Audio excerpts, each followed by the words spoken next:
Okay. So ma'am आपण कथाकथन या टॉपिकवर खूप छान ऑडियन्सपर्यंत मेसेज पोहोचवला, की कथाकथन नेमकं काय आहे? ते कशा पद्धतीने मुलांना किंवा मोठ्या व्यक्तीला सुद्धा किती महत्त्वाचं आहे आणि मोहिते एज्युटेक प्लॅटफॉर्म त्यांना कशा पद्धतीने तुम्ही मदत करता. सो त्याचबरोबर आपला जो आजचा दुसरा टॉपिक आहे तो म्हणजे वक्तृत्व. त्यावरही मला जाणून घ्यायला आवडेल. कथाकथन आणि वक्तृत्व या दोन्हीमध्ये काय डिफरन्स आहे?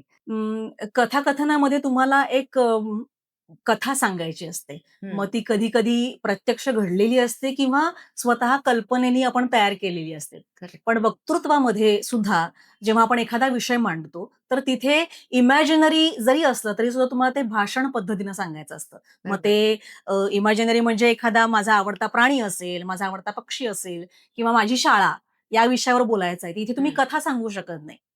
करेक्ट. मला माझी शाळा का आवडते हे तुम्हाला टू द पॉइंट बोलायचं असतं. हं. आणि कथाकथनामध्ये थोडंसं वेग तुम्ही बोलू शकता. म्हणजे हं. थोडंसं रंगवून सांगायचंय म्हटल्यानंतर आणखी 4 शब्द सांगू शकता. पण वक्तृत्वामध्ये असं असतं, की तुम्हाला मुद्देसूद बोलणं गरजेचं असतं. Nice, nice. Very nice. आणि तुम्ही एक्झॅक्टली मुलांना यामध्ये काय शिकवता? जर आत्मविश्वास वाढला, तर एखाद्या विषयाबद्दल घरामध्ये असेल, शाळेमध्ये असेल किंवा मोठं झाल्यानंतर कामाच्या ठिकाणी असेल, आपलं मत मांडता तर आलं पाहिजे. बरोबर. आजकाल असं होतं, की भरपूर लोकांना माहिती असते बऱ्याच गोष्टींची, पण मी बोलू कसं? हं. माझं मत ऐकून घेतील का? का मला करेक्ट, हसतील? करेक्ट. ही मनामध्ये जी भीती असते ना, तर ती भीती काढायचं काम या वक्तृत्व स्पर्धेमुळे होत राहतं. वक्तृत्वाच्या ज्या कार्यशाळा आहेत त्याच्यामुळे होत राहतं, की भले माझं मत तुम्ही ग्राह्य धरू नका, पण मला मत मांडायची संधी तर द्या.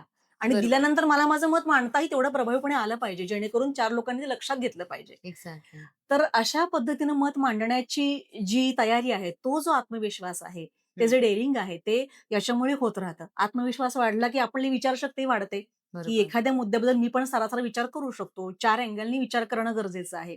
कधी-कधी बोलताना असं होतं, घरातली मोठी व्यक्ती सुद्धा काही खरेदी करायची असेल, तर बाबा सांगतात, की हे आणूया. पण जर एखादा मुलगा प्रॉपर विचार करणारा असेल त्या संबंधातला हं, आणि हं. त्याला जर मत मांडायची संधी दिली, त्याने योग्य मत मांडलं, की नाही आता हा खर्च न करता माझ्या स्पर्धेसाठी आता आपण हे हं, करूयात. हं. तर हे तो ठामपणे मांडू शकला, मांडू तर शकतो. वडिलांना पण त्याच्यातला जेन्युइननेस कळू शकतो. ओके. इथे नात्यातलं अंतर लहान-मोठा हा मुद्दा राहत नाही मग त्या केसमध्ये, की हा विचार करून बोलतो आहे. त्याला मत मांडता येतंय हे जास्त महत्वाचं आहे.